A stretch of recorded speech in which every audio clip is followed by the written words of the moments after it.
Hello, very good afternoon, everybody. So, welcome to today's class, Introduction to Spreadsheet. So, before I start, I would like to add कि मैं last 3 दिन class नहीं ले पाया due to health issues, so I am very sorry for that. Very good afternoon VNK and Satyajit Mohanty ji, आप हमारे साथ 3:30 से 4:30 रोज़ जुड़ सकते हैं ट्रिपल सी की क्लास के लिए. सो हम स्टार्ट करते हैं हमारी आज की क्लास. लास्ट क्लास का एक छोटा सा रिवीजन कर लेते हैं. हम एक्सेल में थे, हमने डिस्कस किया था कि हमारे पास दो मेन स्प्रेडशीट सॉफ्टवेयर्स हैं. एक है हमारे पास माइक्रोसॉफ्ट ऑफिस एक्सेल जो कि माइक्रोसॉफ्ट सूट का पार्ट है, और दूसरा हमने किया था लिब्रे ऑफिस कैल्सी की बात, जो कि एक फ्रीवेयर सॉफ्टवेयर है, ओपन सोर्स है, जिसमें हम काफ़ी कुछ कर सकते हैं एक्सेल जैसा ही. चलिए, तो लास्ट की क्लास में, पिछली क्लास में हम लोग इस स्प्रेडशीट पर थे. शायद आपको याद होगा, हमने एक इंट्रोडक्शन किया था कि कैसा माइक्रोसॉफ्ट ऑफिस का एक्सेल दिखता है, कैसा उसका इंटरफेस है, और उसके बाद होम टैब में हम क्लिपबोर्ड, फ़ॉन्ट, अलाइनमेंट, नंबर और स्टाइल्स में थे, और स्टाइल्स में हम कंडीशनल फॉर्मेटिंग पर ऑलरेडी पहुंच चुके थे. अगर पिछली कुछ क्लासेस में, पिछले कुछ दिनों में जब मैंने क्लास नहीं ली या जब क्लासेस हुई भी, तो अगर आपका कोई डाउट है तो आप ज़रूर पूछ सकते हैं. I would be happy to help. Otherwise हम कंटिन्यू करते हैं इसके आगे. कंडीशनल फॉर्मेटिंग हमारा लास्ट टॉपिक रहा है, और कंडीशनल फॉर्मेटिंग में हमने देखा कि किस तरह से हम किसी पर्टिकुलर क्राइटेरिया पर बेस्ड फॉर्मेटिंग कर सकते हैं. और कंडीशनल फॉर्मेटिंग के हिसाब से हमारे पास एक डेटाबेस था जिसमें हमारे पास कुछ 20 बच्चों का नाम है, जिसमें हमारे पास उनके 5 सब्जेक्ट में मार्क्स थे. हमने उनका फार्मूला का इस्तेमाल किया, टोटल निकाला, एवरेज निकाला, और एक बेसिक इफ़ का इस्तेमाल करके हमने उनका रिज़ल्ट निकाला था, जो कि क्राइटेरिया था हमारे पास पास और फेल के लिए 60%. यानी कि अगर I3 सेल जो हमारा था वो ग्रेटर देन 0.6 था, यानी परसेंटेज की अगर हम बात करें तो 60% था, तो हमने ट्रू के केस में पास लिखा था और फॉल्स के केस में फेल लिखा था. तो मैं उम्मीद करता हूँ कि इतना आप लोगों को याद होगा और आज हम इसको आगे बढ़ा पाएंगे. चलिए, तो आज के हम टॉपिक से शुरू करते हैं. तो उस दिन हमने जब किया था तब मैंने आपसे कहा था कि ये जो इफ़ स्टेटमेंट हम यूज़ कर रहे हैं, ये बहुत ही बेसिक स्टेटमेंट मैंने आपको अभी बताई, बिकॉज इस स्टेटमेंट में अभी हमने सिंपल कंडीशन की थी कि एक टेस्ट कंडीशन थी और ट्रू और फॉल्स थे. लेकिन आज हम करेंगे इफ़ स्टेटमेंट में मल्टीपल क्वेश्चंस, जिससे हम ये समझेंगे. हमने जैसे लास्ट एक्सरसाइज में प्रॉफिट एंड लॉस कैलकुलेट किया था, आपको मैंने बताया था कि आप प्रॉफिट और लॉस जो है वो इनपुट पर बेस कैलकुलेट कर सकते हैं. इसी तरह आज भी हम करेंगे कि हम कैसे डिफरेंट चीज़ें परफॉर्म कर सकते हैं इसी एक छोटे से फॉर्मूला के साथ. तो अभी हमने जब रिज़ल्ट निकाला है तो आप देख सकते हैं पास एंड फेल के फॉर्म में ऑप्शन है. ये जो फॉर्मेटिंग हमारी हुई थी, मैंने आपसे कहा था कि हम इसको हटा भी पाएंगे, क्लियर रूल करेंगे, ताकि हमारी सारी की सारी कंडीशन फॉर्मेटिंग जो है यहाँ से हट जाए और हमारा नॉर्मल ब्लैंक डेटाबेस हमारे पास फिर से वापस वैसा ही आ जाए जैसा पहले रहा है. चलिए, तो उस दिन जैसे आपने किया कि 60% से ज़्यादा है तो पास, नहीं तो फेल. आज मैं आपको मल्टीपल क्राइटेरियाज करवाऊंगा जिसके हिसाब से हम डिसाइड करेंगे कि क्या आंसर होना चाहिए, पास या फेल. सबसे पहले मैं आपको फॉर्मूला जो कराने जा रहा हूँ वो है एंड. एंड मतलब लॉजिकल एंड, यानी कि आप चाहते हैं कि कंडीशंस जो हैं वो सारी के सारे ट्रू होने चाहिए. फॉर एग्जांपल, अगर मैं आरव शर्मा की बात करूं जो हमारा रोल नंबर 1 पर है, उसके आप देख सकते हैं मार्क्स जो है 96, 70, 40, 90, 30 एंड टोटल इज़ 326. तो आप देख सकते हैं M5 जो उसका सब्जेक्ट है उसके सिर्फ 30 मार्क्स हैं, लेकिन क्योंकि हमने जो एवरेज निकाली है वो 65.2 है और उस क्राइटेरिया पे हमारे आरव शर्मा जी पास हो रहे हैं, लेकिन M5 सब्जेक्ट में वो फेल है. तो इसी तरह हम अगर इसको कैलकुलेट करना चाहें तो यहाँ पर हम इस लॉजिकल फार्मूला एंड का इस्तेमाल करेंगे. जी विशाल साहा जी, पाइथन वाली क्लासेस ख़त्म हो चुकी हैं, उनका सिलेबस फास्ट ट्रैक पे ख़त्म कर दिया गया है.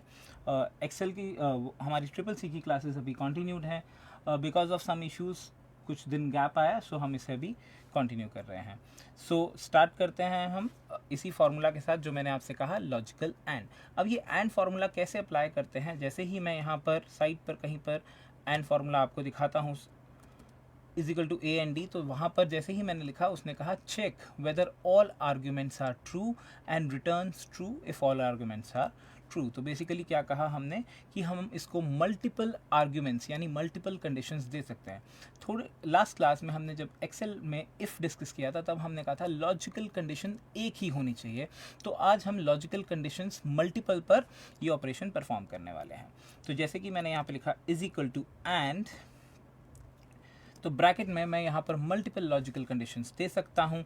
जैसे कि मैं चाहता हूँ सारे ही सब्जेक्ट्स में 60 से ज़्यादा आने चाहिए, तो मेरा फर्स्ट है C3 सेल जिसमें हमने कहा ग्रेटर देन 60 होने चाहिए, कॉमा नेक्स्ट इज D3, इसमें भी हमने कहा ग्रेटर देन 60 होने चाहिए। नेक्स्ट इज F3, E3, उसमें भी ग्रेटर देन 60 होने चाहिए। नेक्स्ट इज F3, उसमें भी ग्रेटर देन 60 होने चाहिए। और नेक्स्ट है हमारा G3, इसमें भी ग्रेटर देन 60 होने चाहिए। जो कि देखिए इस पर्टिकुलर टाइम पर भी कंडीशन ट्रू नहीं है, क्योंकि मेरा M5 जो सेल है आरव शर्मा के लिए उसमें 30 हैं जो कि 60 से कम है। रादर M3 में भी 40 है विच इज़ 60 से लेस। तो हम इस ब्रैकेट को क्लोज करते हैं, एंटर का बटन प्रेस करते हैं और हमें आंसर मिलता है फॉल्स। हमें क्या आंसर मिला? फॉल्स। यानी कि ये जो मेरी एंड कंडीशन थी ये सेटिस्फाई नहीं हुई, बिकॉज 2 मॉड्यूल्स ऐसे पाए गए जिसमें मार्क्स कम थे। अब इसको हम अगर ड्रैग करते हैं या फिर जैसे हमने लास्ट क्लास में सीखा था, अगर हम इसको डबल क्लिक भी करते हैं तो ये ऑटो पॉपुलेट हो जाएगा और सारे ही बच्चे इस पर्टिकुलर क्राइटेरिया में फिट इन नहीं हो रहे हैं। So let's change the criteria. 60 थोड़ा सा हाई मार्क्स है शायद, तो हम इसे 50 या 40 रख लेते हैं।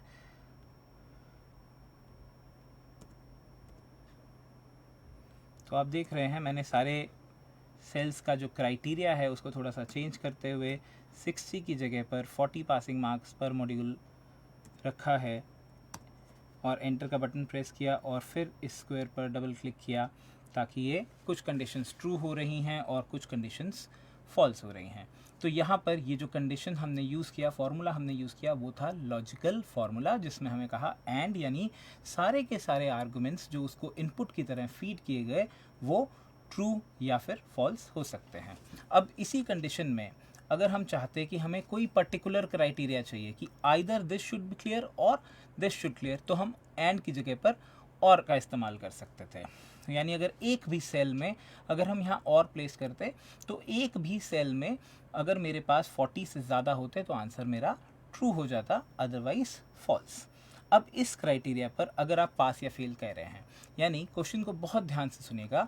अगर मैं आपसे कहता हूँ रिजल्ट कैलकुलेट कीजिए ऑन द क्राइटेरिया कि हर सब्जेक्ट में मोर देन 40% होने चाहिए और जो परसेंटेज है यानी मार्क्स है आपके कैलकुलेट एवरेज मार्क्स किए गए वो 60% से ज़्यादा होने चाहिए, तो इस केस में आप एंड का इस्तेमाल करेंगे और आपको एक और आर्ग्यूमेंट इसमें फीड करना होगा, जो है आपकी ये जो एवरेज है वो भी ग्रेटर देन 60 होनी चाहिए।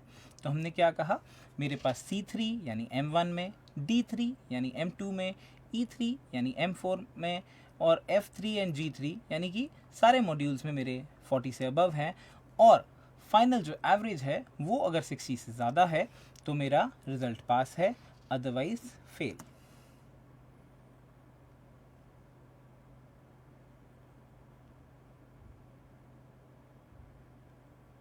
तो आप देख सकते हैं कुछ स्टूडेंट्स का रिज़ल्ट यहाँ पर, काफ़ी ज़्यादा स्टूडेंट्स का रिज़ल्ट फॉल्स यानी फेल शो कर रहा है और कुछ रैंडम केसेस में ट्रू यानी पास शो कर रहा है। अब अगर आप इसमें चाहते हैं कि आपको आंसर ट्रू या फॉल्स की जगह पर पास या फेल दिखाई दे, तो इस पर्टिकुलर स्टेटमेंट यानी पूरी की पूरी स्टेटमेंट को मैं एक स्टेटमेंट की तरह ट्रीट करूँगा। ध्यान दीजिएगा, पूरी की पूरी स्टेटमेंट को एक स्टेटमेंट की तरह। तो मेरी इफ़ के केस में जो लॉजिकल स्टेटमेंट थी, अगर इसी फंक्शन को, इसी फॉर्मूला को मैं पास फेल में कन्वर्ट करना चाहूँ तो मुझे क्या करना होगा, इस एंड से बाहर इफ़ का प्लेस कर रहा हूँ, ब्रैकेट स्टार्ट किया और कॉमा लगाया। तो आपको याद होगा एंड का जो हमारा इफ़ का सिंटेक्स था उसमें क्या था, इज इक्वल टू इफ़, सबसे पहले कंडीशन। तो ये मेरी कंडीशन हो गई और ये सारी चीज़ों को मैंने एक कंडीशन ट्रीट किया है। Comma value if true, value if true क्या था, होगा हमारा इस समय पास, कॉमा इन्वर्टेड कॉमाज में वैल्यू इफ फॉल्स यानी fail, inverted comma close, bracket बंद, एंटर का button, and answer is not true and false now, it is pass and fail. I hope this combination of and if is clear to you now.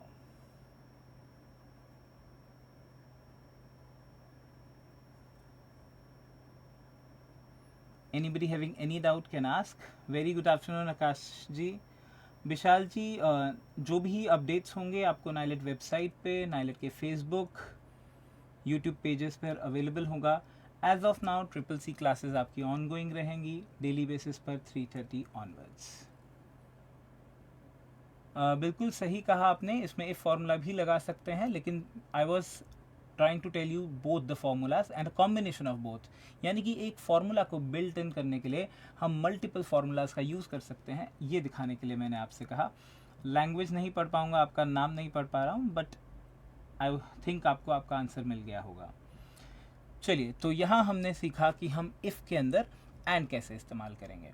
अब basically ये मैंने आपको एक generalise example दिया, but अभी मान लेते हैं कि आपको एक स्पेसिफिक क्वेश्चन मिलता है और उसका आपको आंसर निकालना है। तो यहाँ पर मैं ये M1, M2 और M3 के थोड़े से नाम चेंज करता हूँ ताकि आप इसको थोड़ा सा अलग तरह से विजुलाइज कर सकें डेटा को। सो मैंने यहाँ पर प्रॉपर सब्जेक्ट्स के नाम लिए हैं। First is Hindi, second is English, third is let us suppose science,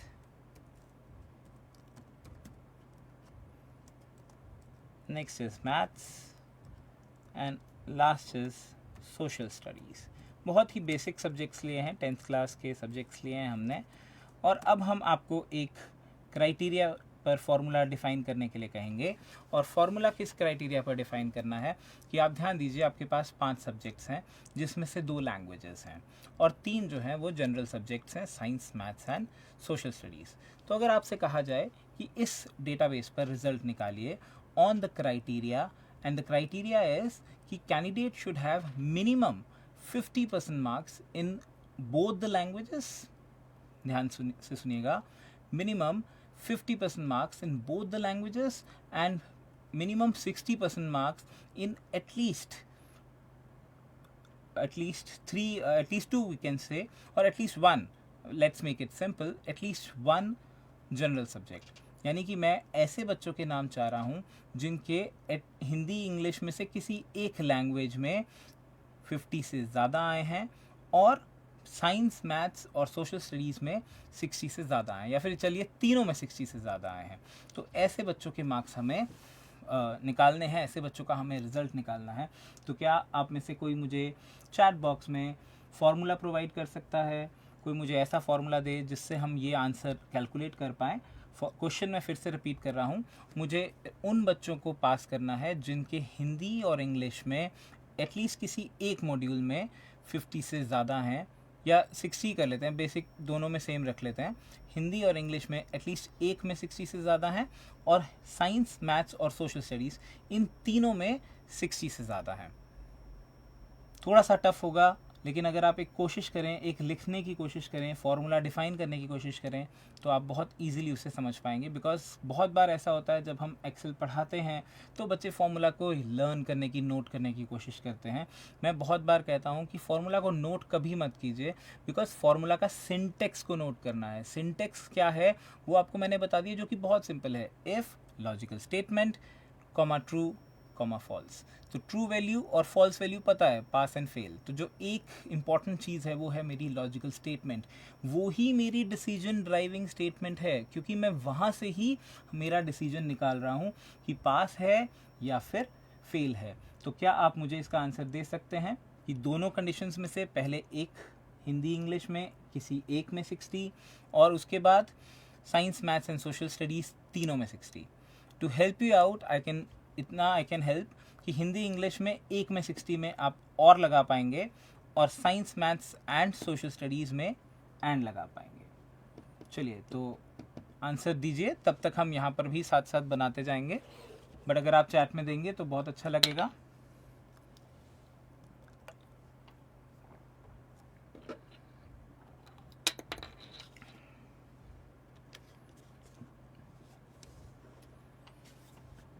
very good, मुझे कुछ आंसर्स मिल रहे हैं।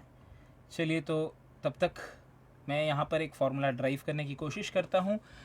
जिसे थोड़ा सा जो बहुत वेलवर्स नहीं है वो एक एक स्टेप पर ध्यान दीजिएगा, क्योंकि मैं छोटे छोटे फार्मूला से एक बड़ा फार्मूला ड्राइव करने जा रहा हूँ।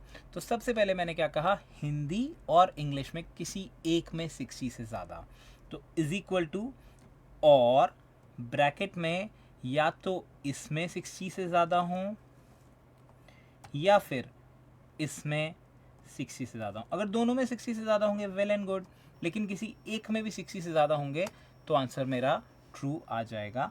तो यहाँ पर अगर हम एक बार इसको ऑटो पॉपुलेट करते हैं तो हम देखते हैं कुछ कंडीशंस हैं जिसमें मेरे फॉल्स हैं, बिकॉज दोनों ही मॉड्यूल्स में 60 से कम है, बट बाकी मेजॉरिटी ट्रू है। तो इतना आई होप आप लोगों को समझ में आ गया होगा।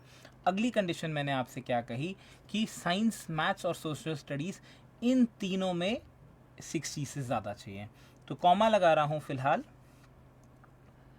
एंड अभी ये फॉर्मूला ड्राइव कर रहे हैं तो एंड हमने क्या कहा, ये भी 60 से ज़्यादा, कॉमा ये भी मैथ्स के मार्क्स भी 60 से ज़्यादा, कॉमा सोशल स्टडीज़ के मार्क्स भी 60 से ज़्यादा। तो बेसिकली हमने क्या कहा कि हमने तीन अलग अलग कंपोनेंट्स को एक लॉजिकल स्टेटमेंट में कन्वर्ट किया है, एंड किया है लॉजिकल एंड कि E3 60 से ज़्यादा, F3 60 से ज़्यादा एंड G3 60 से ज़्यादा। तो आंसर मेरा यहाँ से ट्रू और फॉल्स निकल पाएगा। लेकिन एक छोटी सी कन्फ्यूजन है। कन्फ्यूजन ये है कि इस समय मेरे पास दो लॉजिकल स्टेटमेंट्स हैं।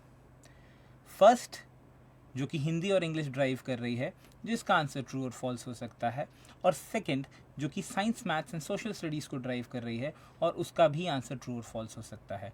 तो अब मेरे पास एक ऑप्शन है, क्या मैं इन दोनों के ट्रू को ट्रू मानने वाला हूँ या इन दोनों में से कोई एक भी हुआ तो मेरे लिए ट्रू होगा। अगर मैं इन दोनों को ट्रू मानने वाला हूँ यानी कि मुझे बाहर एक और फॉर्मूला इस्तेमाल करना होगा, और वो है लॉजिकल एंड, ब्रैकेट में ये दोनों as input. Now this is one logical statement. ये क्या बन गई अब, एक लॉजिकल स्टेटमेंट जो किन क्वेश्चंस को, किन बच्चों के डेटा को बाहर निकाल रही है, जो कि हिंदी और इंग्लिश में किसी एक मॉड्यूल में एटलीस्ट 60 से ज़्यादा हैं, और साइंस, मैथ्स और सोशल स्टडीज़ में तीनों मॉड्यूल्स में 60 से ज़्यादा हैं। और इन दोनों कंडीशंस को ट्रू होना है, इसलिए मैंने बाहर लगाया है एक एंड, ब्रैकेट बंद के बाद एंटर का बटन, एंड आंसर मेरा आ रहा है ट्रू एंड फॉल्स के केस में। फ़िलहाल बहुत सारे ही फॉल्स केस में आ रहे हैं, तो हम थोड़े से बच्चों के मार्क्स इंक्रीज़ कर देते हैं ताकि कुछ ऐसे बच्चे हों जो ट्रू हों और आपको रिज़ल्ट थोड़ा सा और बेटर तरीके से आप इसे विजुलाइज कर पाएँ। मैंने कुछ बच्चों के मार्क्स 90 रख दिए हैं सो दैट वो ट्रू कैटेगरी में फॉल करें। अब बेसिकली फिर से वही क्वेश्चन है कि रिज़ल्ट तो मुझे पास और फेल में चाहिए, यहाँ पर ट्रू और फॉल्स में आ रहा है। तो आगे हम एक और इफ़ का इस्तेमाल करेंगे। इफ़ ब्रैकेट में ये पूरी की पूरी एक logical condition, comma inverted commas में value if true,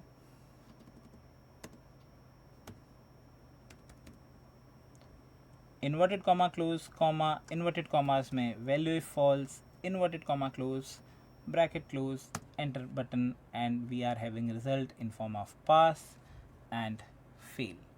so I hope आपको इफ़ एंड इफ़ और इफ़ ये सारे कंसेप्ट्स क्लियर हो गए हैं। अगर किसी को कोई डाउट है आप लोग प्लीज़ पूछ सकते हैं। I will be happy to help, I will be happy to repeat अगर आप कुछ पूछना चाहें। Otherwise we can move to the next formula.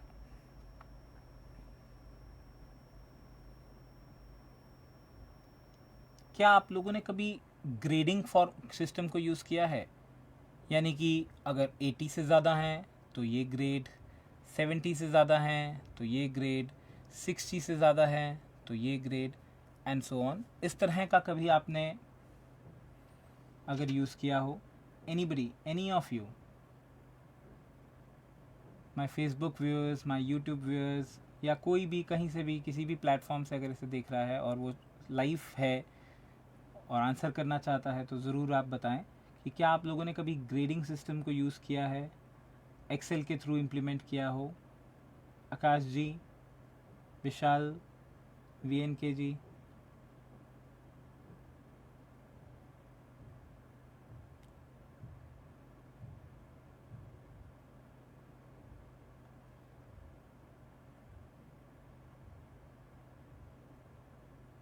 चलिए कोई बात नहीं, तो हम रिपीट करते हैं, हम आपको बताते हैं कि ग्रेडिंग सिस्टम हम इसमें कैसे इम्प्लीमेंट करेंगे।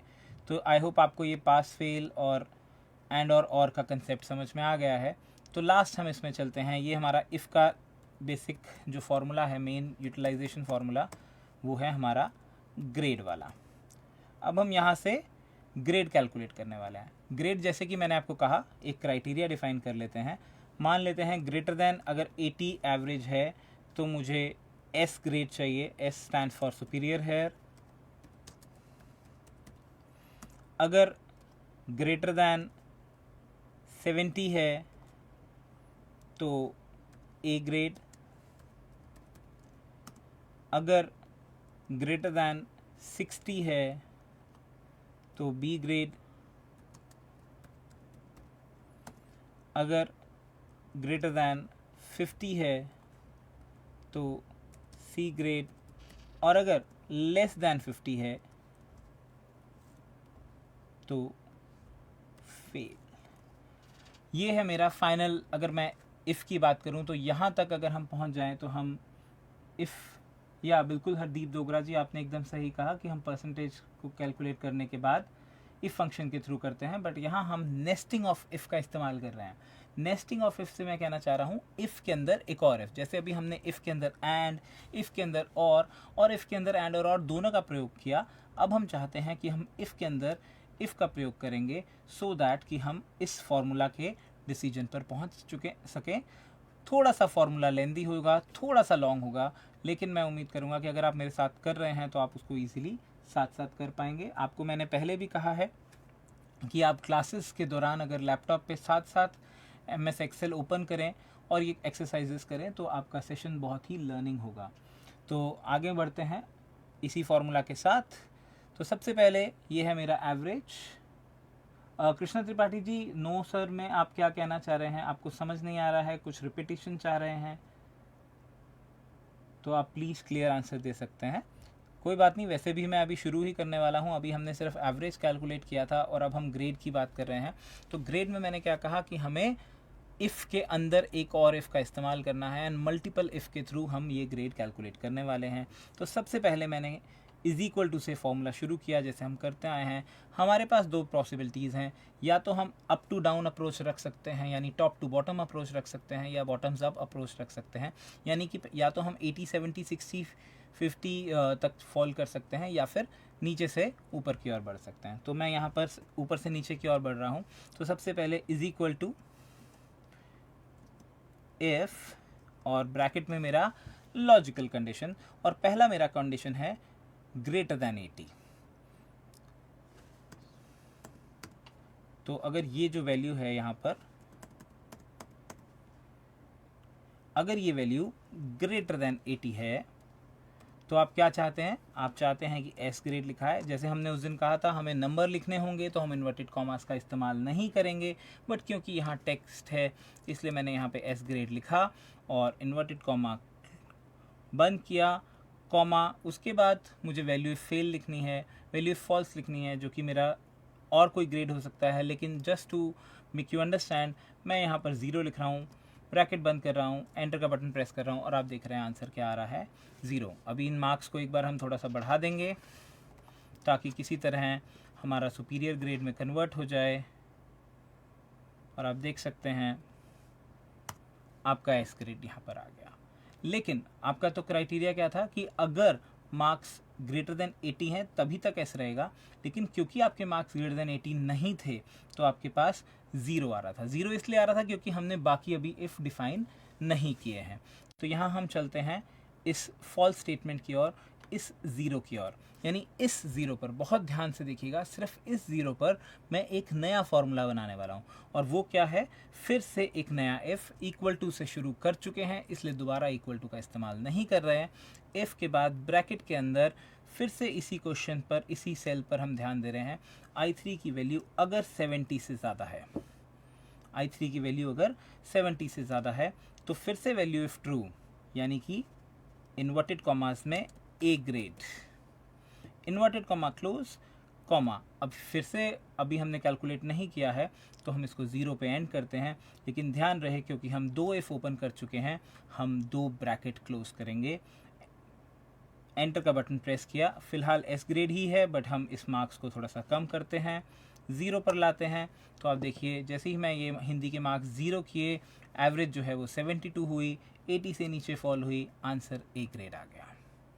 चलिए, तो 2 ग्रेड्स हम कर चुके हैं, आगे बढ़ते हैं हम अगले ग्रेड की ओर, यानी कि अगले फॉल्स स्टेटमेंट की ओर, जो कि है हमारा इस वाले इफ में यहाँ पर।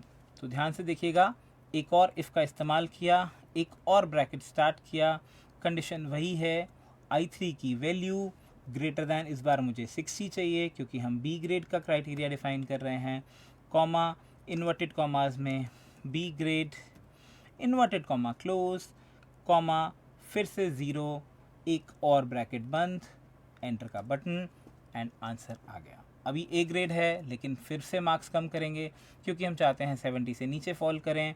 हमने इस मार्क्स को 90 की जगह 60 किया, एवरेज 66 हुई, आंसर बी ग्रेड।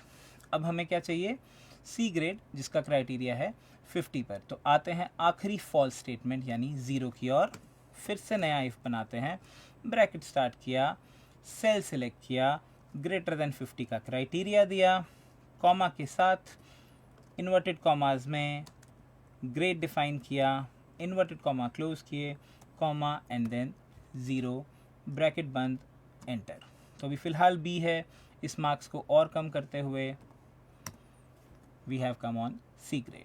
अभी हमें लास्ट है, अगर लेस देन 50 है, यहाँ पर आई होप सबको समझ में आ गया है, बट एक छोटी सी गलती जो हम सब लोग कई बार कर जाते हैं वो है एक और इफ़ का इस्तेमाल करना, जिसकी ज़रूरत नहीं है क्योंकि हम ऑलरेडी लास्ट फॉल्स पर पहुंच चुके हैं। हमने लास्ट इफ़ के लिए ट्रू स्टेटमेंट डिफाइन कर दिया है, और अगर ये चीज़ ट्रू नहीं हुई, यानी I3 ग्रेटर देन 80 नहीं है, ग्रेटर देन 70 नहीं है, ग्रेटर देन 60 नहीं है, ग्रेटर देन 50 भी नहीं है, यानी वो लेस देन इक्वल टू 50 ही होगा। यानी यहाँ पर हमें दोबारा इफ़ डिफाइन करने की ज़रूरत नहीं है, हमने सिंपल से फेल लिखा, इन्वर्टेड कॉमा क्लोज किए और एंटर। सो इसके साथ साथ हमारा पूरा का पूरा फॉर्मूला डिफाइन हो गया है और सारे के सारे बच्चों के ग्रेड भी कैलकुलेट हो गए हैं। एक बार फॉर्मूला देख लीजिए, कोई डाउट है पूछ लीजिए, एक बार ट्राई करके आप आगे मूव कर सकते हैं।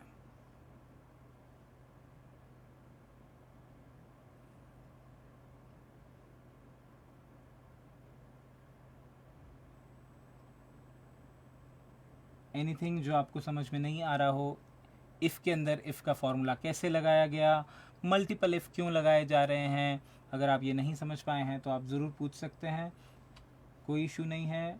बाकी मैं उम्मीद कर रहा हूँ कि आप साथ साथ कर रहे हैं।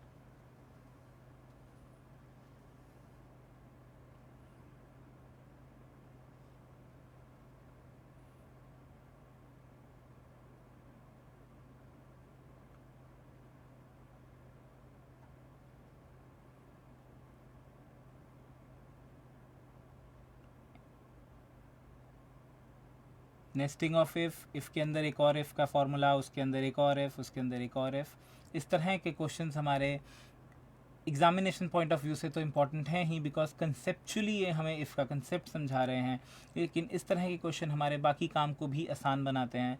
और हमारे अगर कोई प्रैक्टिकल, अगर हमें कभी प्रैक्टिकली अपने आप को प्रूव करना पड़े, तो इस तरह के क्वेश्चंस से आप सिंटेक्स को अच्छे से इम्प्लीमेंट करते हैं तो आप अपना सक्सीड हो सकते हैं, जो भी जिस भी रास्ते पर आप हैं, जिस भी टेस्ट में हैं, जिस भी कंडीशन में आप हैं, ऑफिस में हैं या अपना पर्सनल कुछ काम कर रहे हैं, तो बहुत ही इजी तरीके से किया जा सकता है।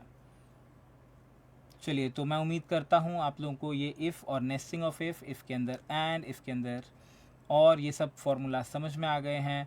इसके बाद मैं आपको एक बेसिक सा एक और फार्मूला कराना चाह रहा हूँ। आपको याद होगा कि हम कुछ फार्मूलाज के साथ साथ हमारे टैब्स को भी कंप्लीट करते हैं, तो मैं आपको एक दो और छोटे छोटे से फार्मूलाज करवाता हूँ और फिर हम बढ़ते हैं हमारे टैब्स की ओर। तो बेसिकली एक मैंने जो उस दिन कुछ फार्मूलाज किए थे, जैसे कि लोअर, अपर, कंकैटिनेट, मैक्स, मिन, सम, एवरेज, इस तरह के सारे फार्मूलाज हम कर चुके हैं। और मैंने आपसे कहा था आप साथ साथ नोट भी कीजिएगा, बिकॉज अभी थोड़े दिन बाद जब हमारा एक्सेल और कैल्सी ख़त्म होगा और हम MCQ क्वेश्चंस करेंगे, तब आपको फार्मूला के सिंटेक्स, फार्मूला में क्या इनपुट चाहिए होता है, इस तरह के क्वेश्चंस मैं MCQ में पूछने वाला हूँ, तो आप लोगों को उसमें काफ़ी हेल्प होगी। चलिए तो आगे मूव करते हैं कुछ राउंड वाले फार्मूलाज की ओर। तो मैं आपको कुछ 1-2 राउंड से रिलेटेड फार्मूलाज कराना चाह रहा हूँ। राउंड मतलब राउंड ऑफ। राउंड ऑफ में क्या है, जैसे सपोज करते हैं मेरे पास एक नंबर है यहाँ पर 23.4567 एंड 4। ये एक नंबर है जिसको आप चाहते हैं कि राउंड ऑफ करना है। राउंड ऑफ में मेरे पास 3 फार्मूलाज हैं। अगर आप कोशिश करें लिखने की, तो यहाँ पर आप इज इक्वल टू के बाद जैसे ही राउंड वर्ड लिखते हैं, आपको 3 फार्मूलाज राउंड से मिल रहे हैं। Round, round down, round up. Round मतलब होता है जो हमारा बेसिक मैथमेटिक्स है कि 0.5 या उससे ऊपर है तो हम उसे अप करते हैं, 0.5 से नीचे है तो उसे डाउन करते हैं। राउंड अप के केस में हमेशा हमारा अप ही होता है, और राउंड डाउन के केस में चाहे 0.9 भी हो, हम नीचे की ओर ले जाते हैं। तो हमने यहाँ पर लिखा है राउंड। तो जैसे ही मैं राउंड लिखता हूँ वो मुझे बता रहा है कि it rounds the number two specified number of digits. Bracket के अंदर हम वो नंबर देंगे जिसको हम राउंड करना चाहते हैं, कॉमा के बाद हम नंबर ऑफ डिजिट्स देंगे जितना हम उसमें राउंड ऑफ में करना चाहते हैं।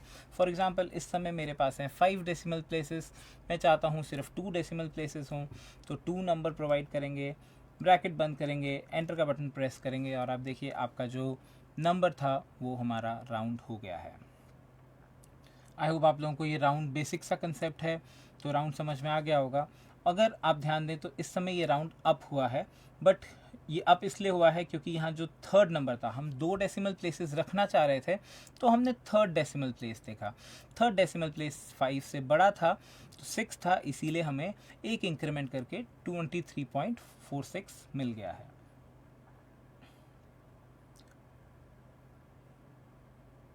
इसके बाद हम आते हैं राउंड डाउन की ओर। अगर हम सेम क्वेश्चन में हम ये कहते हैं कि हमें इसे राउंड डाउन करना है, तो राउंड डाउन करने के दौरान इस नंबर को ये आखिरी की डिजिट्स को ना देखते हुए निगलेक्ट करेगा और डाउन की ओर ले जाएगा। यानी 0.45 के बाद 6 है, उससे भी उसने उसे डाउन ही किया है। और अगर हम उसे कहेंगे राउंड अप करना है, तो आखिरी की डिजिट्स को ना देखते हुए वो उसको ऊपर की ओर ही ले जाएगा।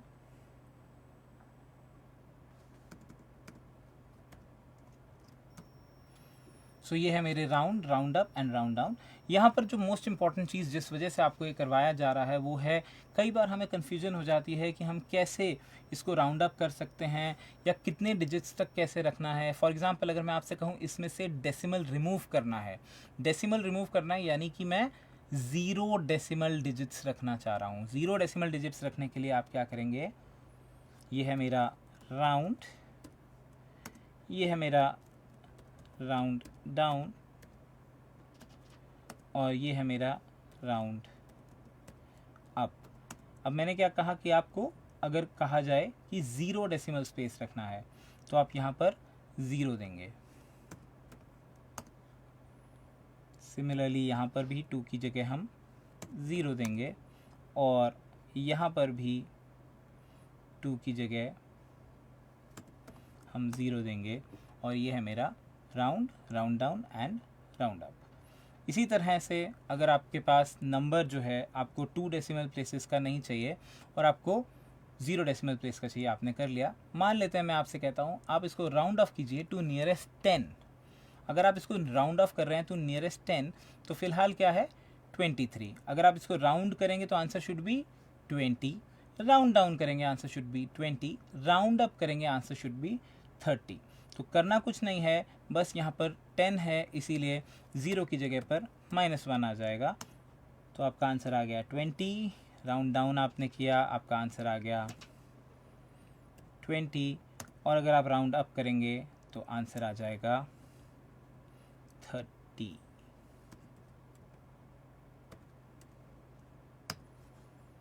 So that is very simple. 100 से करना होगा तो -2 करेंगे and so on.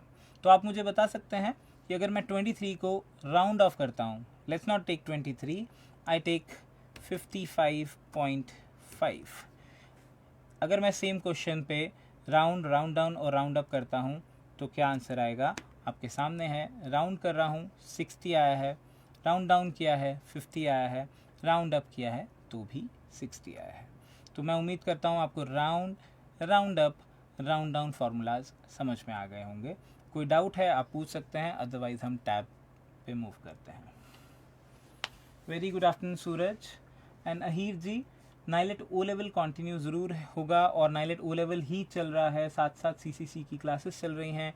CCC and IT O level का जो फर्स्ट मॉड्यूल है वो एकदम सेम है, तो सीसीसी की क्लासेस को आप आईटी ओ लेवल का जो मॉड्यूल है उसके साथ कंटिन्यू कर सकते हैं, बिकॉज उसका कोई सिलेबस चेंज नहीं है, दोनों ही एमसीक्यू बेस्ड टेस्ट हैं, सिर्फ एक ड्यूरेशन का फ़र्क है। उसका जो है वो 90 आवर्स की स्टडी कहते हैं हम, और उसमें 120 आवर्स का होता है। बट बेसिकली जो हमारा सिलेबस का कंटेंट है, जो हमारा एग्जामिनेशन पैटर्न है वो एकदम सेम है, तो आप इसको भी first module of IT O level समझ सकते हैं। थर्ड मॉड्यूल जो है पाइथन वो करवा दिया गया है, और जैसे कि मैंने पहले कहा आपके जो बाकी के 2 मॉड्यूल्स हैं आईओटी एंड वेब डिज़ाइनिंग, उसके बारे में जो भी अपडेट्स होंगे वो हमारे फेसबुक पेज यूट्यूब पर अवेलेबल होगा। उनकी क्लासेस कब से स्टार्ट होने वाली हैं, what will be the system. Otherwise अगर आपको उनकी क्लासेस करनी है तो आप नाइलेट डिजिटल यूनिवर्सिटी प्लेटफॉर्म पर जाकर वहाँ पर भी कोर्स एनरोल कर सकते हैं। फ्री सीसी कोर्स भी फ्री है और बहुत सारे कोर्सेज अवेलेबल हैं, नाइलेट ओ लेवल की क्लासेस अवेलेबल हैं, तो आप वहाँ पर भी हमारे वीडियो लेक्चर्स के थ्रू क्लासेस अटेंड कर सकते हैं। Thank you very much. So हम मूव करते हैं वापस हमारे होम टैब की ओर। आपको अगर फार्मूला से रिलेटेड कोई डाउट है जो आज हमने किए, एंड और if round round up round down, तो आप ज़रूर पूछ सकते हैं। बेटर रहेगा कि हम क्वेश्चंस में थोड़े से टेक्निकल डाउट्स पूछें, सो दैट अगर किसी और को भी कुछ मिस आउट हुआ है तो सबके वो डाउट्स क्लियर हो सकें। बाकी क्लास के बाद I will give you again some time 5 minutes, जिसमें आप कुछ भी नाइलेट से रिलेटेड पूछना चाहते हैं तो मैं I will be very happy to help you out. चलिए तो मूव करते हैं हम हमारे होम टैब की ओर, और कंडीशनल फॉर्मेटिंग तक हम यहाँ पर कर चुके थे, तो आगे मूव करते हैं। उसके बाद है हमारे पास फॉर्मेट एज टेबल। तो सबसे पहले मैं आपसे एक चीज़ कहना चाहूँगा कि यहाँ पर जो आपको रोज़ और कॉलम का कॉम्बिनेशन दिखाई दे रहा है वो टेबल नहीं है, वो एक स्प्रेडशीट है, जिसको हम शुरुआत से कहते आ रहे हैं कि स्प्रेडशीट है। बट अगर हम नॉर्मली क्या करते हैं, एक रोज़ और कॉलम का कॉम्बिनेशन देखते हैं तो उसको टेबल ही बोल देते हैं। तो अगर आप इसको टेबल की तरह ट्रीट करना चाहते हैं, टेबल की तरह फॉर्म करना चाहते हैं, तो आप इसको टेबल में कन्वर्ट ज़रूर कर सकते हैं। यहाँ से सिलेक्ट कीजिए, फॉर्मेट एज टेबल पे जाइए और कोई भी फॉर्मेट चूज़ कर लीजिए, सो दैट कि आपका जो सिस्टम है, एक्सेल का जो फाइल है, उसको टेबल की तरह ट्रीट किया जा सके। कोई भी डिज़ाइन अपनी रिक्वायरमेंट के हिसाब से, अपने कलर कॉम्बिनेशन की चॉइस के हिसाब से आप इसको चूज़ कर सकते हैं। और अब एक्सेल इसको टेबल समझ रहा है। टेबल समझने का मतलब बेसिकली सिर्फ डिज़ाइन नहीं है, आप देख सकते हैं यहाँ पर छोटे छोटे से ड्रॉप डाउन मेन्यूज़ हैं, इसमें फ़िल्टर लगाए जा सकते हैं, इसमें सॉर्टिंग की जा सकती है, एक्सेट्रा एक्सेट्रा। पर अगर आप इसको टेबल की तरह ट्रीट नहीं भी करते हैं, यानी आप टेबल की तरह कन्वर्ट नहीं कर रहे हैं, पर जैसे ही आप इसके सॉर्ट टूल, फ़िल्टर टूल, इन सब टूल्स पे जाएंगे तो ऑटोमेटिकली वो इसको टेबल ही कन्वर्ट कर लेगा। अगर आप पर्टिकुलर सेल की बात करें तो आप पर्टिकुलर सेल को भी स्टाइल दे सकते हैं, जैसे कि नॉर्मल है तो वाइट दे दीजिए। ये कुछ प्री डिफाइंड रूल्स की तरह बनाया गया है कि नॉर्मली जैसे हम रेड में बैड की तरह रखते हैं, ग्रीन में गुड की तरह रखते हैं, but that is totally up to our choice. For example यहाँ पर आपको 0 जो है वो बैड में शो करना है, तो आप इसके यहाँ पर जाके इसको कह सकते हैं, तो ऑटोमेटिकली वो इसको समझ लेगा कि आप यहाँ पर इसे बैड से ही इंडिकेट कर रहे हैं। That is totally my choice. इसमें कोई फिक्स रूल नहीं है, बस आप सेल के स्टाइल यहाँ से चेंज कर सकते हैं। उसके बाद अगर हम यहाँ से इंसर्ट टैब में जाएं तो आप अगर सेल्स इंसर्ट करना चाहते हैं, रो इंसर्ट करना चाहते हैं, कॉलम इंसर्ट करना चाहते हैं, या पूरी की पूरी शीट इंसर्ट करना चाहते हैं तो यहाँ से कर सकते हैं, जो हम राइट क्लिक करके भी कर रहे थे। बट ध्यान रहे, जैसे हमने फर्स्ट क्लास में देखा कि मेरी एक्सेल की फ़ाइल में कुछ एक फिक्स और बहुत ही लार्ज नंबर था, 10,48,576 अगर आपको याद हो, तो उतनी रोज़ हैं। आप कितनी भी इंसर्ट कर लीजिए, रो इंक्रीज़ नहीं होंगी। रो इंसर्ट करने का मतलब बेसिकली उसको उसके बीच में एक रो इंसर्ट करना है, यानी उस रो को नीचे लेके जाना है। इसका मतलब ये नहीं है कि हमारे एक्सेल में एक रो या एक कॉलम इंक्रीज़ की जा सकती है, बट बिल्कुल सही कहा, यहाँ से इंसर्ट कर की जा सकती हैं शीट में रोज़ और कॉलम। डिलीट करना है तो डिलीट कर सकते हैं किसी पर्टिकुलर रो को, कॉलम को या शीट को। और फॉर्मेट में जाकर अगर हम चाहें तो रो की हाइट इंक्रीज़ करना है, कॉलम की विड्थ इंक्रीज़ करनी है, डॉक्यूमेंट में कोई शीट को पर्टिकुलर रो को हाइड करना है उसकी विजिबिलिटी पर, या शीट को रीनेम करना है, शीट को प्रोटेक्ट करना है कि कोई उसमें कोई चेंज नहीं कर सके, यानी पासवर्ड लगाना है, तो वो सब चीज़ें हम यहाँ से कर सकते हैं। ये सब चीज़ें पासवर्ड लगाना एंड ऑल हमने वर्ड में भी किया है, सेम फीचर्स हैं, रिपीट हम नहीं करेंगे। आगे की ओर बढ़ते हैं। अगर कोई डाउट है आप ज़रूर पूछ सकते हैं। उसके बाद है मेरे पास यहाँ से ऑटो सम है, जिसमें आप सम, एवरेज, काउंट, मैक्स, मिन, कुछ बेसिक फार्मूलाज का इस्तेमाल कर सकते हैं थोड़ा सा टाइम सेविंग के लिए। फॉर एग्जांपल यहाँ पर अगर आपको सारे सेल्स का सम चाहिए तो आप फार्मूला लगा सकते हैं, is equal to sum and then select करना पड़ता है। अगर आप यहाँ पर सिर्फ ये जाएं और सम पे क्लिक करें तो आपका काम थोड़ा जल्दी हो जाएगा, क्योंकि फार्मूला बिल्ट इन है, सिर्फ आपको क्लिक करना है और आप सम निकाल पाएंगे। तो ये बहुत बेसिक से कुछ फार्मूलाज यहाँ पर अवेलेबल हैं, लेकिन मोर फंक्शन से जाकर आप सारे फार्मूलाज और अप्लाई कर सकते हैं। मैंने आपको स्टार्ट में भी कहा था कि फार्मूलाज बहुत सारे हैं, हम रोज़ 10-12 फार्मूलाज करेंगे, लेकिन फार्मूलाज की कोई लिमिट नहीं है। बेसिकली हमें अगर लुकअप फार्मूलाज कर लेते हैं, हम इफ़ का नेस्टिंग ऑफ इफ़ यूज़ कर लेते हैं, तो हमें जो एडवांस फीचर ऑफ एक्सेल है, जो सफिशेंट रिक्वायरमेंट है हमारी, वो पूरी हो जाती है। तो आगे बढ़ते हैं हम यहाँ से। इसमें अगर लिस्ट को ड्रैग करना चाहते हैं, अप डाउन लेफ़्ट राइट, वो सब यहाँ से कर सकते हैं, बट वो नॉर्मली भी हम कर ही रहे हैं पूरे सेल्स को, तो वो इजीली हम कर सकते हैं। फॉर्मेटिंग क्लियर करनी है तो यहाँ से की जा सकती है। बहुत बेसिक टूल्स हैं। अब हम आते हैं हमारे main tool sorting and filtering की ओर। सॉर्टिंग एंड फिल्टरिंग हमारे बेसिक टूल के साथ साथ एडवांस टूल्स भी हैं। सॉर्टिंग जैसे कि हमने मेल मर्ज के केस में किया है कि असेंडिंग या डिसेंडिंग ऑर्डर में हमने अरेंज करना है based on a particular criteria. For example यहाँ पर अगर हम सॉर्टिंग करना चाहें तो हमारा क्राइटेरिया हो सकता है टोटल मार्क्स। अगर टोटल मार्क्स के हिसाब से हम सॉर्ट नहीं करना चाह रहे हैं, यानी हम किसी पर्टिकुलर सब्जेक्ट, किसी पर्टिकुलर मॉड्यूल को ज़्यादा वेटेज देना चाह रहे हैं, तो हम उसके थ्रू भी सॉर्ट कर सकते हैं, यानी असेंडिंग या डिसेंडिंग में अरेंज कर सकते हैं।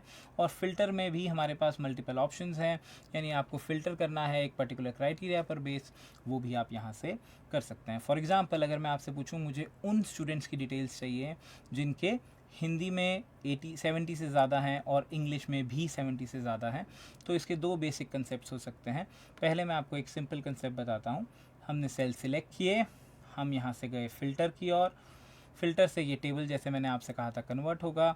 यहाँ पर क्लिक किया, फ़िल्टर में हमारे पास ऑप्शन है नंबर फ़िल्टर है, फ़िल्टर बाय कलर है। कलर तो इस समय 2 का प्लेस है इसीलिए शो कर रहा है, अदरवाइज़ शो नहीं करता। नंबर फ़िल्टर में आप कह सकते हो आपको ग्रेटर दैन एक पर्टिकुलर नंबर चाहिए, हिंदी के केस में 70, एंड के बाद आपने अगला सेल चूज़ किया। अगर कुछ और है तो आप वो भी चूज़ कर सकते हैं, नहीं तो ओके का बटन प्रेस किया। तो अभी उन्हीं स्टूडेंट्स के मार्क्स शो हो रहे हैं जो हिंदी में 70 से ज़्यादा हैं। इसी तरह अगर आप इंग्लिश में भी सेम तरह से फ़िल्टर लगाना चाहते हैं तो आप लगा सकते हैं, बट हमें यहाँ पर मल्टीपल टाइम्स लगाना पड़ रहा है क्योंकि हमने एडवांस फ़िल्टर को अभी यूज़ नहीं किया। बट फ़िलहाल मेरे पास एक लिस्ट आ गई है जिसमें हिंदी और इंग्लिश में दोनों 70 से ज़्यादा है। ये तो था बेसिक फ़िल्टर का कंसेप्ट। अब मैं आपको थोड़ा सा डिटेल में फ़िल्टर बताना चाहूँगा, बिकॉज़ फ़िल्टर का जो हमारा कंसेप्ट है वो बहुत ही ज़्यादा यूज़ होता है। मल्टीपल तरीके से हम फ़िल्टरिंग अप्लाई करते हैं, मल्टीपल तरह के फ़िल्टर्स होते हैं। तो चलते हैं हमारे अगले क्वेश्चन की ओर, जो मैंने एक डेटाबेस है हमारे पास फ़िल्टरिंग के लिए स्पेसिफिकली बनाया गया है। बहुत ध्यान से देखना है डेटा को, किस तरह से फ़िल्टरिंग अप्लाई होती है वो हम सारे फॉर्मेट्स में आपको दिखाऊंगा। तो ये जो डेटाबेस है आप देखिए, इसमें कुल हमारे पास 5 चीज़ें हैं। एक है बैच नंबर, एक है डेट, एक है जेंडर, एक है एज और एक है सिटी। बैच में आप देख सकते हैं बैचेस हैं मेरे पास 13, 14, 15, 16, 17 and 18 and we are then repeating it. Data contains some 70 plus records. Dates हैं हमारे पास सितंबर मंथ की हैं। 13 सितंबर 2022 से हमारा डेटाबेस स्टार्ट हो रहा है and it is running for a week 20 सितंबर तक। Gender obviously we have male and female.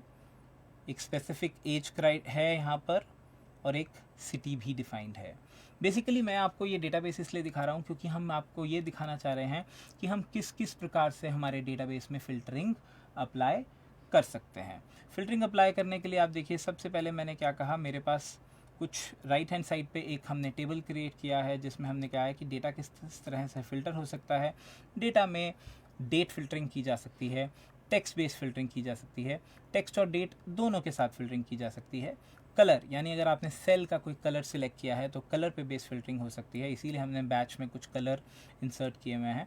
अगर आप चाहें तो वैल्यू पर फ़िल्टरिंग कर सकते हैं और पूरी की पूरी फ़िल्टर भी हम हटाने के लिए हमारे पास एक प्रोसेस होगा। तो सिंपल सी बात है, ये मेरे पास डेटाबेस है। डेटाबेस में जब आपने टेबल की तरह क्रिएट कर लिया है तो इस पर क्लिक करते हैं छोटे से ट्रायंगल पर, और यहाँ पर आप देखिए दो ऑप्शन आ रही हैं आपके पास, filter by colour and text filter.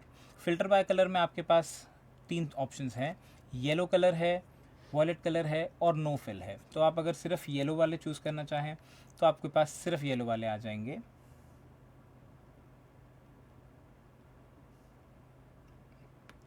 अगर आप पर्पल फ़िल्टर जो आपने वॉलेट कलर थोड़ा सा लिया है लाइट सा हमारा पास, अगर आप वो चाहते हैं तो वो आ जाएंगे।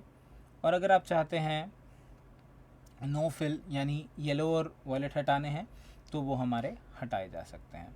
तो ये तो थे मेरे कलर फ़िल्टर, एक बार हटा देते हैं, सारे फ़िल्टर क्लियर कर देते हैं।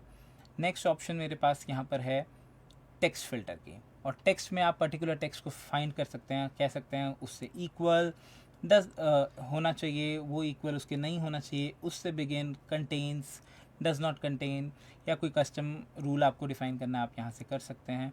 जैसे कि आपने कहा इक्वल्स आपको बैच 13 चाहिए सिर्फ,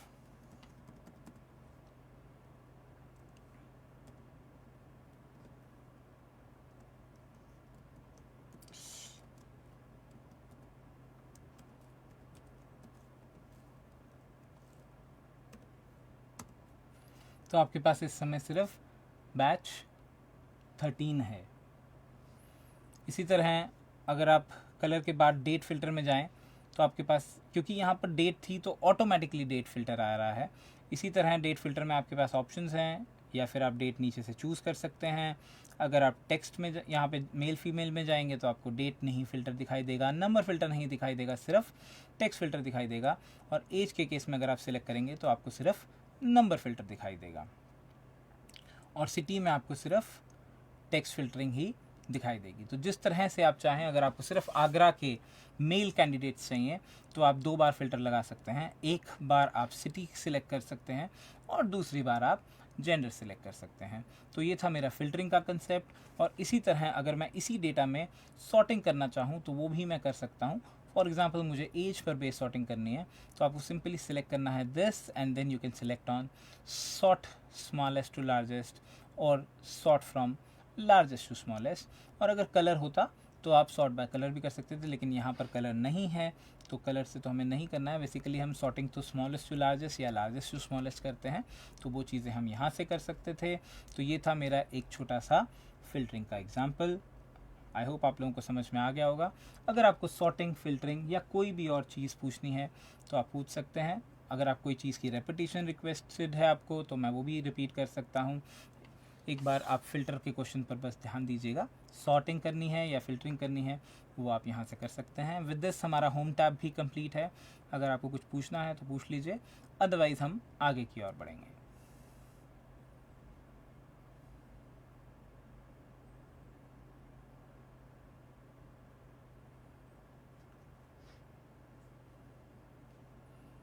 अहीर, आप, आई होप आपको मैंने आपका आंसर दे दिया था नाइलेट ओ लेवल क्लासेस के बारे में। If you have missed, I would like to repeat कि this is already the same module of NILET O level का first module which is equally same like CCC module, and Python module की classes complete हो चुकी हैं। Web designing and IoT module की classes को की information को Facebook and YouTube page पर अपडेट किया जाएगा जैसे ही स्टार्ट होंगी।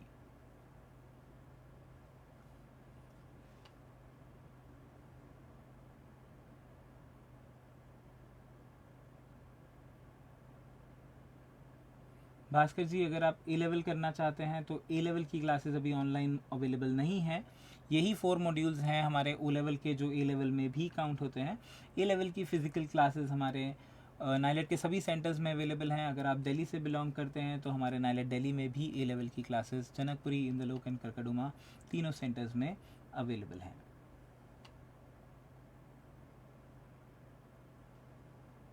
रजिस्ट्रेशन ऑलरेडी ओपन है। जनवरी एंड जुलाई साल में 2 बार हमारे रजिस्ट्रेशंस ओपन रहते हैं, तो आप चाहें तो आप ए लेवल के लिए एनरोल कर सकते हैं अभी भी। चलिए तो आगे बढ़ते हैं हम इंसर्ट टैब की ओर।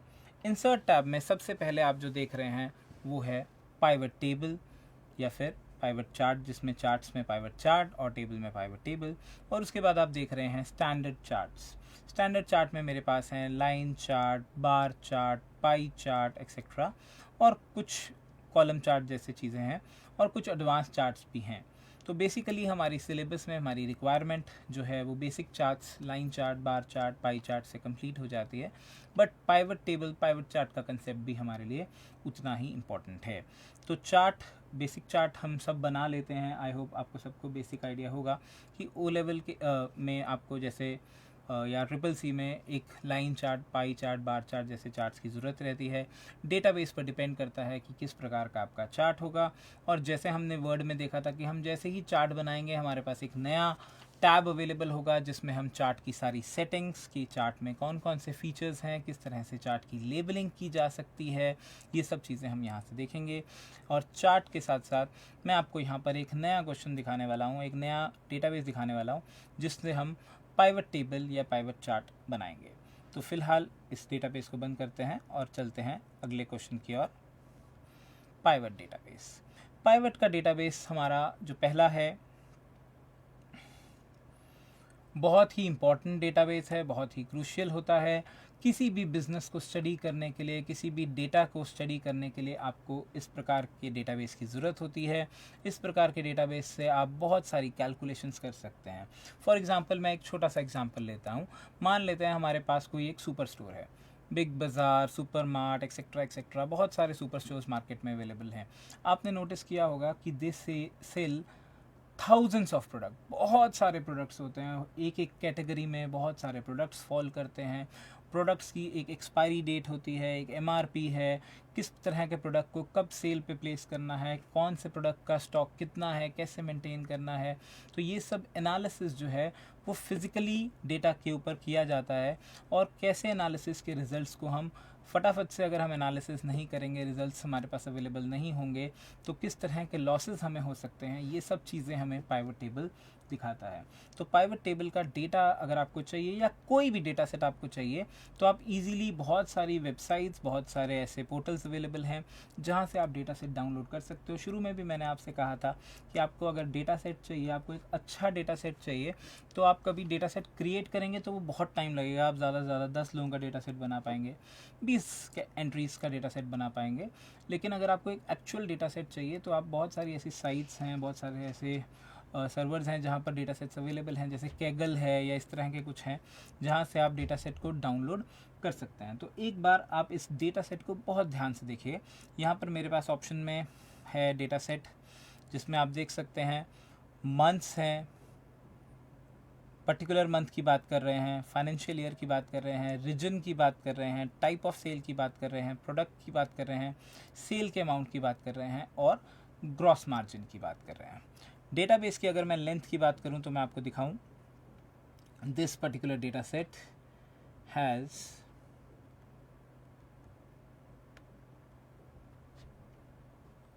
a total of, it's a huge data set, 756 entries. 756 entries जो हैं ये मेरे पास अवेलेबल हैं। इस तरह के डेटाबेस है ये, जिसमें आप देख सकते हैं स्टार्ट किया हुआ है अप्रैल 18 से और हम मूव कर रहे हैं धीरे धीरे मार्च 20 की ओर।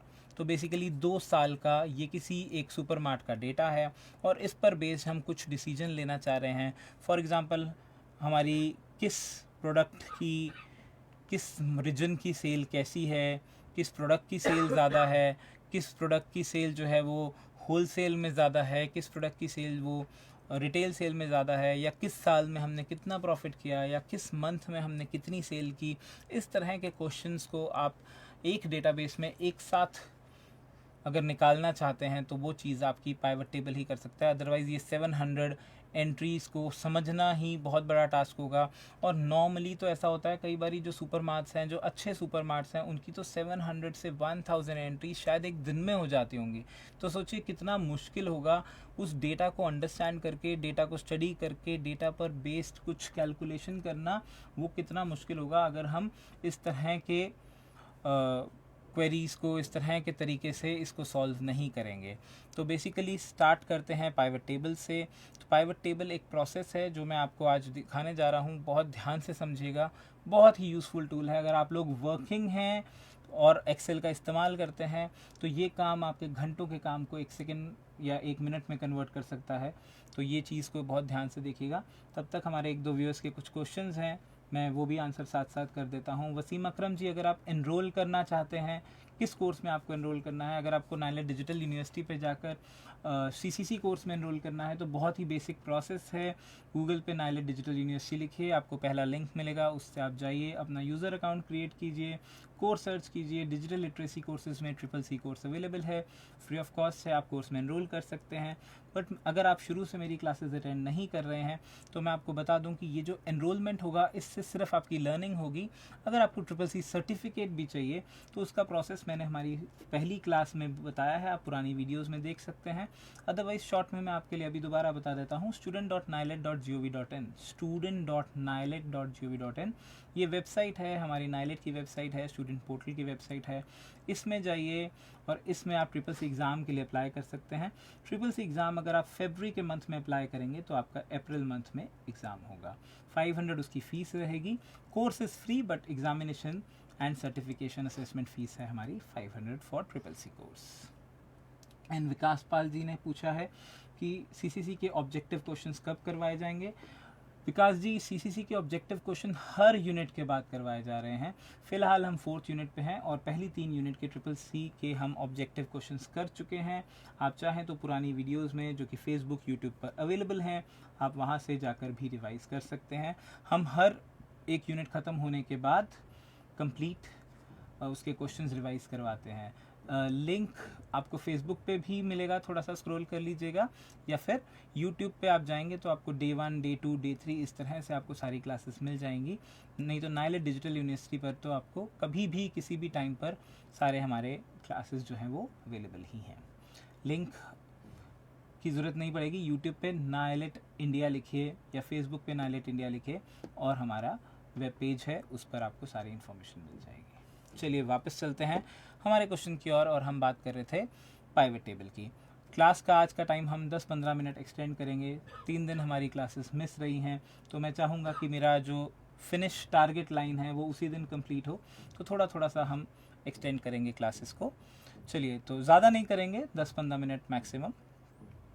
तो हम बढ़ते हैं आगे की ओर। तो यहाँ से मैं आपसे बात कर रहा था कि हमें पाइवट टेबल करना है। पाइवट टेबल में बेसिकली क्या है, अगर आप एक पर्टिकुलर क्राइटेरिया पर पहुंचना चाहते हैं, पहले मैं इस टेबल का आपको एक छोटा सा चार्ट बनाकर दिखाता हूं। मान लीजिए कि आपने ज़्यादा नहीं सिलेक्ट करता, सिर्फ कुछ 18-20 रिकॉर्ड्स, यहाँ से आपने एक चार्ट क्रिएट किया, सिंपल सा। कुछ मीनिंग आ रहा है, कुछ समझ में आ रहा है इस चार्ट में? बिकॉज डेटा ही इस तरह का है कि अप्रैल 18 रिपीट हो रहा है, फाइनेंशियल ईयर रिपीट्स हो रहे हैं, रीजन चेंज हो रहे हैं, बट ये सब चीज़ें चार्ट में कहीं इंडिकेट नहीं हो पा रही हैं, इसीलिए क्योंकि डेटा रेपिटेटिव है। कई बार होलसेल है, कई बार रिटेल है, कई बार रीजन 1 है, कभी 2 है, कभी 3 है, कभी 4 है। फाइनेंशियल ईयर अभी 18-19 है, या फिर नीचे अगर हम करें तो इसमें 19-20 भी है। डिफरेंट सेल्स अमाउंट हैं, तो किस तरह से हमें उसे चार्ट में रिप्रेजेंट करना है, ये चीज़ें हम ईजिली बिना पाइवट टेबल के नहीं कर पा रहे हैं। तो हमने यहाँ से इंसर्ट टैब में गए, स्टेप्स बहुत ध्यान से नोटिस कीजिएगा। इंसर्ट टैब में गए, पाइवट टेबल में गए, from table and range select किया, बिकॉज यहाँ पर मैं एक डेटाबेस तैयार कर रहा हूँ, तो यहाँ पर मैंने वो डेटाबेस सिलेक्ट किया।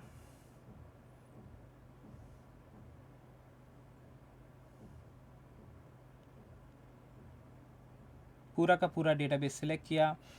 पाइवट टेबल कहाँ बनाना है, नए वर्कशीट पे या एग्जिस्टिंग वर्कशीट पे? अगर आप कहेंगे नए पे तो नए वर्कशीट पे बना देगा, अगर आपको एग्जिस्टिंग में बनाना है तो एक लोकेशन चूज़ कर लेते हैं, एक सिलेक्ट कर लेते हैं जहाँ पर भी आपको पाइवट टेबल चाहिए आपका। मान लेते हैं यहाँ पर फ्रॉम K3 सेल शुरू करना है, ओके का बटन प्रेस किया and your table is ready. Although your table is not showing anything, but your table is ready. Why your table is not showing anything? Because अभी हमने सिर्फ एक raw table बनाया है, हमने field select नहीं किए, हमने नहीं कहा कि हम इसमें क्या चीज़ देखना चाहते हैं और क्या चीज़ देखना नहीं चाहते हैं. तो सबसे पहले इस पर्टिकुलर टेबल में से किस प्रकार के क्वेश्चंस आपके सामने आ रहे हैं. सबसे पहला क्वेश्चन अगर आप देखें तो आप मंथ वाइज सेल देख सकते हैं. दूसरा क्वेश्चन आप देख सकते हैं ईयर वाइज. तीसरा रीजन वाइज. चौथा टाइप ऑफ सेल यानी होल सेल या फिर रिटेल सेल वाइज. पांचवा product wise and so on. तो किसी भी क्राइटेरिया पर बेस्ड आप कैलकुलेशन कर सकते हैं. मान लेते हैं कि मुझे सिर्फ ये देखना है कि 18-19 की सेल कितनी थी और 19-20 कितनी थी. तो मुझे ज़्यादा चीज़ें सेलेक्ट करने की आवश्यकता नहीं है. सिर्फ जो चीज़ मुझे मेरे टेबल में चाहिए मुझे उस पर क्लिक करना है. फॉर एग्जांपल ईयर, तो यहाँ पर ईयर्स आ गए 18-19 एंड 19-20 एंड सेल अमाउंट. तो आप देखिए आपका काम हो चुका है और आपको दिख चुका है कि 700 एंट्रीज़ में 18-19 का टोटल क्या था और 2019 और 20 का टोटल क्या था. तो ये मेरे है पाइवट टेबल की सुंदरता कि जो एक काम जो आपको बहुत टाइम लगने वाला था, बहुत ज़्यादा कैलकुलेशंस की आवश्यकता थी, फ़िल्टर लगाते, रिमूव करते, ऐड करते, फिर फ़िल्टर हटाते, ये काम करने के बिना उसने 1 मिनट में मुझे इस तरह का काम करके दे दिया है. और मुझे 18-19 और 19-20 में जो भी मेरा सम ऑफ द सेल है वो मुझे प्रोवाइड कर दिया है. इसी टेबल में अगर मैं ये देखना चाहता हूँ कि ठीक है सेल 2,216,000 18-19 में रही है और 203,000 19-20 में रही है, लेकिन इसमें टाइप ऑफ सेल की बात करें तो होल सेल ज़्यादा रहा है या रिटेल. अगर आप वो भी देखना चाह रहे हैं तो आप बस टाइप ऑफ सेल पे क्लिक कर दीजिए. आपको टाइप ऑफ सेल के हिसाब से आपको वैल्यूज़ प्रोवाइड कर दी जाएंगी कि रिटेल की वैल्यू कितनी रही है, होल सेल की वैल्यू कितनी रही है. आई होप बहुत ही ईजीली आप इसे समझ पा रहे होंगे. आप 18-19 19-20 में जिस भी प्रकार की चीज़ देखना चाह रहे हैं वो देख सकते हैं. अगर मैं आपसे टाइप ऑफ सेल नहीं देखना चाह रहा हूँ, दोनों भी रख सकता था पर टाइप ऑफ सेल नहीं देखना चाह रहा हूँ, मैं देखना चाह रहा हूँ कि प्रोडक्ट 1 ज़्यादा बिका है, 2 ज़्यादा बिका है, 3 ज़्यादा बिका है या 4 ज़्यादा बिका है, तो सिर्फ आपको प्रोडक्ट पे क्लिक करना है और सारी चीज़ें आपके पास यहाँ पर अवेलेबल होंगी. ज़रूरी नहीं है कि आपको सिर्फ टोटल वैल्यू यानी सम ही देखना हो सकता है एक प्रोडक्ट है मेरा मोबाइल फ़ोन, अगर एक मोबाइल फ़ोन भी सेल होता है तो मेरी 1 लाख या 2 लाख 1.5 लाख इस तरह की सेल हो जाती है. और दूसरा आर्टिकल है मेरा छोटा सा पेन जिसकी कॉस्ट अमाउंट, जिसका प्राइस जो है सिर्फ 20 रुपये या 50 रुपये है. तो इस तरह से क्या होगा, मैं अंडरस्टैंड नहीं कर पाऊंगा. मेरा प्रोडक्ट 1 कह रहा है कि 67,000 की सेल है, बट हो सकता है वो मैंने पेन से किया हो. और प्रोडक्ट 4 कह रहा है 27,000 की सेल है, या प्रोडक्ट 3 कह रहा है 62,000 की सेल है, जो कि हो सकता है एयर कंडीशनर हो. तो यहाँ पर आप चाहें तो सम की जगह पर काउंट, एवरेज किसी भी तरह की सेटिंग्स से चेंज कर सकते हैं. फॉर एग्जांपल अगर आपको काउंट चाहिए तो आप काउंट कह सकते हैं, तो आपको पता चलेगा कि प्रोडक्ट 1 कितने बिके हैं as compare to product 2, 3 and 4. तो इसी तरह के डिसीजन से हम डिसीजन ले पाते हैं. मान लेते हैं अगर हम दिल्ली की बात करते हैं, मेरा एक स्टोर है और स्टोर के 2 ब्रांचेस हैं. एक मान लेते हैं वेस्ट दिल्ली में, एक है साउथ दिल्ली में. Now what I notice is कि कई बार वेस्ट दिल्ली के स्टोर में सेल है बट साउथ दिल्ली के स्टोर में सेल नहीं है. क्यों? क्योंकि यहाँ से हम डिसाइड कर रहे हैं कि कौन सा प्रोडक्ट कहाँ पर कितना अवेलेबल है, कितना स्टॉक अवेलेबल है. तभी मुझे ज़रूरत है, आवश्यकता है कि मैं स्टॉक क्लियरेंस सेल लगाऊँ और इस तरह का आउटपुट ले पाऊँ. तो आई होप पाइवट टेबल से हम क्या क्या कर सकते हैं ये आपको क्लियर हुआ होगा. अगर कुछ पूछना है आप प्लीज़ पूछ सकते हैं. पाइवट टेबल से हम बहुत सारे कैलकुलेशन, बहुत सारे डेटा एनालिसिस किए जा सकते हैं और इसी टेबल पर बेस अब हम चार्ट भी बना सकते हैं. चार्ट्स हम आने वाली क्लास में, अगले क्लास में कवर करेंगे. बट अगर पाइवट टेबल से रिलेटेड कोई डाउट है तो आप प्लीज़ पूछ लीजिए. और भी किसी प्रकार का कोई डाउट हो तो I am there to help you out.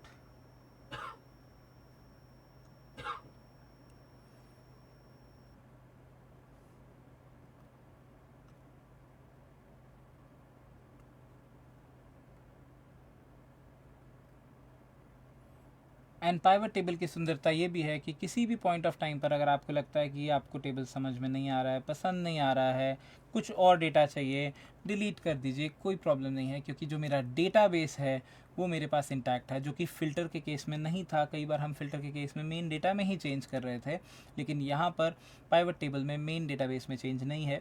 तो हम कई प्रकार की रिपोर्ट बनाकर रख सकते हैं, और कई प्रकार की रिपोर्ट बनाने से क्या होगा कि आप एक ही टाइम पर बहुत सारी चीज़ों को विजुलाइज कर सकेंगे। जो हमारे डेटा एनालिसिस हैं, डेटा एनालिस्ट हैं, वो क्या करते हैं, डेटा को एनालाइज करना है।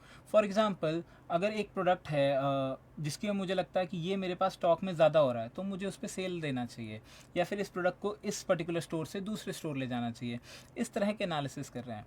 एक छोटा सा एग्जांपल लूँगा। फॉर एग्जांपल, एक जैसे हमने बिग बाज़ार की बात कर रहे थे, जहाँ पर मेरे पास एक वेजिटेबल है या फ्रूट है, बनानाज हैं, जो कि हो सकता है कि अगर इनको 2 दिन के अंदर अंदर सेल नहीं किया गया तो ये मुझे डिस्पोज ऑफ ही करने पड़ेंगे।